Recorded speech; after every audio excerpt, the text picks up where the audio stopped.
سال 1926 جب یورپ ایک خطرناک جنگ کے بھڑکتے شعلوں میں کسی موذی مرض کی طرح مبتلا تھا، جنگ میں اسٹیڈن کا دلیر اور بہادر بادشاہ کرسچن اپنی شجاعت، دلیری اور بہادری کا سکہ جمائے ہوئے تھا۔ پورے یورپ میں اس کی بہادری کے چرچے مچے ہوئے تھے۔ اس کا ستارہ اقبال عروج پر تھا۔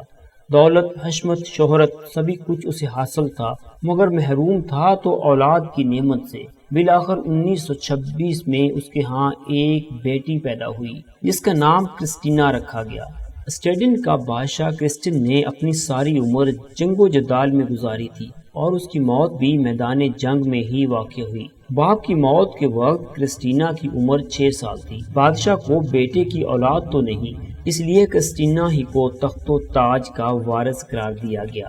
امراء اور وزراء اس کے نام پر کاروبار حکومت چلانے لگے۔ بادشاہ کرسچن کو اپنی بیٹی سے بہت محبت تھی۔ بیٹوں ہی کی طرح اس نے بیٹی کی پرورش کی تھی۔ نہ صرف یہ بلکہ اس کی وفات کے بعد بھی کرسٹینا کی تربیت لڑکوں جیسی ہی کی جاتی رہی۔ کرسٹینا گھڑ سواری کرتی، شکار کھیلتی، مردانہ کپڑے پہنتی، گویا کہ سارے ہی کام مردانہ انداز و اطوار سے سر انجام دیا کرتی تھی۔ وفادار وزیر اعظم اسے اپنی بیٹی کی طرح سمجھتا تھا اور سلطنت کو ایک امانت سمجھ کر اپنا فرض نہایت نیک نیتی اور دیانتداری سے انجام دیتا رہا، یہاں تک کہ کرسٹینا کے جوان ہونے تک بغیر کسی خرابی کے ملک کو ترقی کی طرف گامزن کیے رکھا۔ جب کرسٹینا شادی کے قابل ہو گئی تو وزراء نے آپس میں صلاح مشورے شروع کر دیے اور اس نتیجے پر پہنچے کہ اس کی شادی شہزادے میزی سے کر دی جائے۔ شہزادہ میزی وجیح، خوبصورت اور بہادر تھا۔ میدان جنگ میں متعدد بار کارہائے نمایاں انجام دے چکا تھا، اسی سبب وزراء کا انتخاب ہر لحاظ سے موزوں تھا۔ مگر اب اسے کیا کہا جائے کہ کرسٹینا کو شہزادے سے بالکل بھی محبت نہ تھی اور اس نے شادی سے انکار کر دیا۔ اس بارے میں اس کا خیال تھا کہ شادی میرا ذاتی مسئلہ ہے اور مجھے جس سے محبت ہوگی شادی بھی میں اس سے کروں گی، لہٰذا کسی کو بھی دخل اندازی کی ضرورت نہیں ہے اور نہ ہی اپنی مرضی اس پر مسلط کرنے کی کوشش کی جائے۔ کرسٹینا کا انکار شہزادے کو ناگوار تو لگا، مگر وہ سوچ کر چپ ہو گیا کہ گزرتے وقت کے ساتھ ساتھ ممکن ہے کرسٹینا خود ہی سیدھے راہ پر آ جائے، مگر ادھر حالات ہی کچھ اور رخ اختیار کرنے لگے۔ اسپین کے بادشاہ تک بھی ملکہ کرسٹینا کے حسن و شباب کے چرچے پہنچنے لگے تو اس نے اپنے ایک سفیر کے ذریعے شادی کا پیغام اسٹیڈن روانہ کر دیا۔ اسپین کے بادشاہ نے پیغام کے ساتھ اپنی تصویر بھیج دی تھی، مگر قسمت کو کچھ اور ہی منظور تھا۔ ملکہ کرسٹینا کو اسپین کا بادشاہ پسند نہ آیا۔ بادشاہ سے زیادہ خوش قسمت ٹھہرا اس کا سفیر۔ ملکہ کرسٹینا سفیر کے عشق میں گرفتار ہو گئی۔ بات کچھ اس طرح تھی کہ ایک دن ملکہ اپنے عمر رسیدہ خادم سیریس کے ساتھ گھومتے ہوئے دارالخلافہ سے کچھ میل آگے جا نکلی۔ اس وقت برف باری ہو رہی تھی، موسم خوشگوار تھا۔ ملکہ اور خادم گھوڑوں پر سوار برف پر سفر کے مزے لوٹ رہے تھے کہ اچانک انہیں برف میں دبی ہوئی ایک گاڑی دکھائی دی۔ ملکہ گھوڑا دوڑاتی ہوئی گاڑی کے قریب جا پہنچی۔ گاڑی میں جوتے گھوڑے اپنا پورا زور لگا رہے تھے، مگر گاڑی برف سے نہ نکل پا رہی تھی۔ تبھی گاڑی کے اندر سے ایک خوبصورت نوجوان اترا۔ وہ سردی کے باعث خاصا پریشان دکھائی دے رہا تھا۔ بیزار ہو کر بڑبڑانے لگا کہ لعنت ہو اس سفر پر، کہاں ہمارا شاندار اسپین، کہاں یہ دوزخ سے بھی بدتر ملک۔ ملکہ کرسٹینا مردانہ لباس میں ملفوف تھی۔ یہ سن کر مسکرائی اور خادم کو اشارہ کیا کہ گھوڑے سے اتر آئے اور برف میں دھنسی ہوئی گاڑی کو نکالنے میں مدد کرے، مگر باوجود اس کے گاڑی اپنی جگہ سے ہلی تک نہیں۔ بالآخر ملکہ خود گھوڑے سے اتر آئی اور سب نے مل کر گاڑی کو برف سے نکالا۔ اسپین کے سفیر کو یہ نہیں پتا تھا کہ اس کی مدد کرنے والا نوجوان در حقیقت اسٹیڈن کی ملکہ ہے۔ اس نے ملکہ کو کوئی معمولی نوجوان سمجھ کر کچھ پیسے دینا چاہے۔ ملکہ پہلی ہی نظر میں خوبرو سفیر پر فریفتہ ہو چکی تھی۔ بہرحال ملکہ نے یوں ہی اس سے پیسے لے کر رکھ لیے، جبکہ سفیر کی گاڑی آگے روانہ ہو گئی۔ ملکہ اس کے دیے ہوئے پیسوں کو عجیب ورافقانہ انداز میں چومنے لگی۔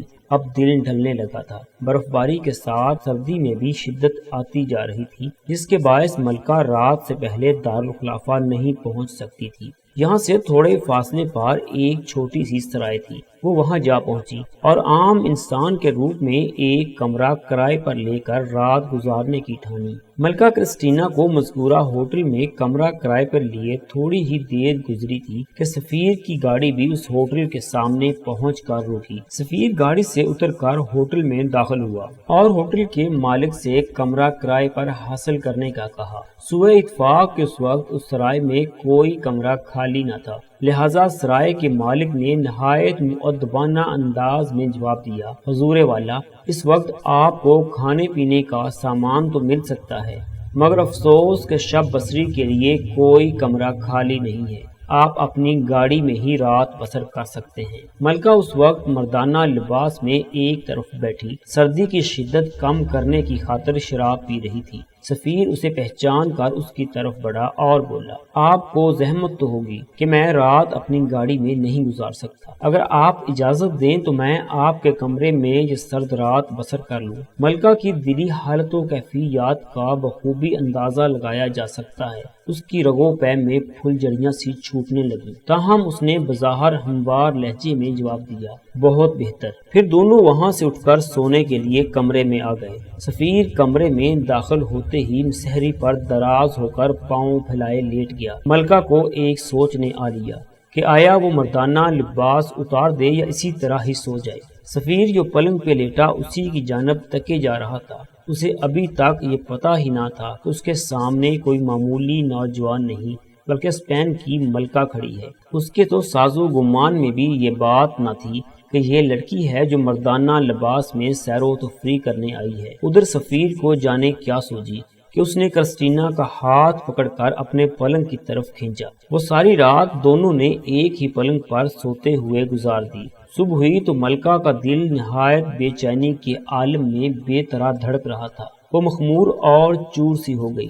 اسے اب مختصر سے معمولی کمرے کی ہر شے پیاری معلوم ہونے لگی۔ وہ بار بار کمرے کی ہر شے کو والہانہ انداز سے چومنے لگی۔ سفیر اپنی گاڑی میں سوار ہوا اور روانہ ہو گیا، جبکہ ملکہ دوسرے راستے سے واپسی کا سفر اختیار کرتے ہوئے دارالخلافہ جا پہنچی۔ کچھ دنوں بعد جب سفیر کو ملکہ کی خدمت میں پیش ہونے کا شرف حاصل ہوا تو وہ ہوٹل والی حسینہ کو تخت پر بیٹھا دیکھ کر یکدم سکتے میں آ گیا، مگر ملکہ نے مخصوص انداز میں ایک معنی خیز مسکراہٹ سے اس کی طرف دیکھ کر سفیر کی گھبراہٹ کا خاتمہ کیا۔ تھوڑی دیر بعد دونوں شاہی محل کے ایک نسبتاً الگ تھلگ گوشے میں جا کر بھی ملے۔ تب سفیر نے اسے بتایا کہ وہ در حقیقت اپنے بادشاہ کی طرف سے شادی کا پیغام لے کر آیا ہے۔ پھر جب وہ بادشاہ کا خط ملکہ کو تھمانے لگا تو ملکہ نے اسے چھوئے اور دیکھے بغیر کہا، خط اور پیغام کو اب بند ہی رہنے دو، کیونکہ مجھے تم سے محبت ہو گئی ہے اور اب میں تمہاری ہی ہو کر رہنا چاہتی ہوں۔ عشق و مشق کو بھلا کون چھپا سکتا ہے، لہٰذا ان دونوں کی راز محبت کا بھید بھی کھل گیا۔ لوگوں میں چہ مگویاں ہونے لگی، جبکہ ادھر شہزادہ میزی تھا جو ابھی تک ملکہ سے شادی کرنے کی آس لگائے بیٹھا تھا۔ یہ خبر سنتے ہی آگ بگولا ہو گیا۔ اس نے اپنے ساتھیوں کو ملا کر رعایا میں بغاوت کے شعلے بھڑکا دیے۔ بے شمار لوگوں نے ملکہ کے محل پر حلہ بول دیا۔ یہ ہجوم آتشی استعمال میں عمدہ ہوا جا رہا تھا۔ ہر طرف یہی شور بپا تھا کہ اسپین کے سفیر کو زندہ نہیں چھوڑا جائے گا اور شہزادہ میزی اس سے انتقام لے گا۔ وفادار عمر رسیدہ وزیر اعظم گھبرا گیا۔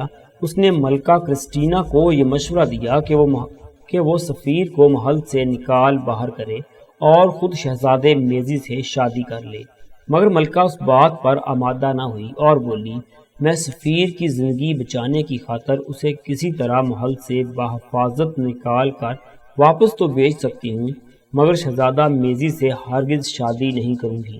ادھر جب مشتعل اور باغی ہجوم سامنے آیا تو ملکہ ان کے سامنے جا ڈٹی۔ ہجوم ملکہ کو سامنے دیکھ کر تھوڑی دیر کو خاموش ہوا۔ اثناء راہ ملکہ نے پروقار انداز میں حکم دیا کہ اپنے کچھ نمائندے بھیجیں، اپنے جو مطالبات ہیں وہ ان کے ذریعے پیش کریں۔ جب کچھ لوگ آگے آئے تو ملکہ نے سوال پوچھا، اگر تمہاری شادی تمہاری مرضی کے خلاف کر دی جائے تو کیا تم یہ گوارا کرو گے؟ ان کا جواب منفی میں تھا۔ ملکہ نے مسکرا کر کہا، تو پھر تم لوگ میری مرضی کے خلاف مجھے شادی پر کیوں مجبور کر رہے ہو؟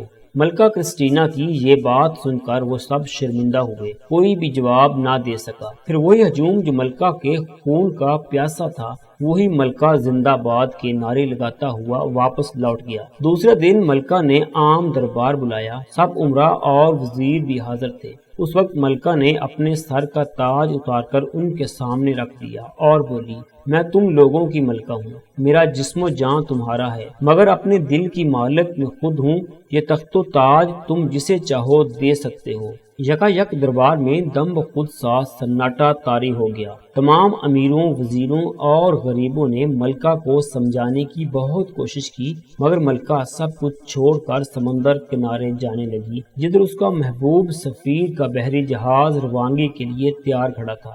دیوانی ملکہ دنیا و مافیہ سے بے نیاز، دل ہی دل میں خوش آئند زندگی کا سنہری خواب سجائے سپنوں میں کھوئی جہاز کے قریب جا پہنچی، مگر افسوس کہ آخری وقت میں ستمکار تقدیر نے اسے دغا دے ڈالا۔ جب ملکہ جہاز میں پہنچی تو اندر اس کے محبوب کی لاش نے اس کا استقبال کیا۔ حاسد شہزادے میزی نے راستے ہی میں اسپین کے سفیر کو مروا ڈالا تھا۔ نامراد ملکہ کی دنیا گویا اندھیری ہو گئی، مگر اس کی ثابت قدمی اور پائے استقلال میں ایک ذرا لرزش بھی نہ آنے پائی۔ ملکہ کرسٹینا نے نہایت ضبط و تحمل سے کام لیتے ہوئے اپنے مخصوص پروکار انداز میں کہا، اب میں واپس نہیں لوٹ سکتی۔ یہ کہہ کر اس نے اپنے جہانی محبوب کے ہونٹوں کو بوسہ دیا اور جہاز کا لنگر اٹھانے کا حکم دے ڈالا۔ محبت کی ناکامی کے بعد ملکہ کرسٹینا جتنے سال بھی زندہ رہی، اس نے آخری وقت تک کبھی بھی اسٹیڈن واپس لوٹنے کا خیال بظاہر نہیں کیا تھا۔ بالآخر محبت کی ماری اس ملکہ کا انتقال اٹلی کے دارالحکومت روم میں ہوا۔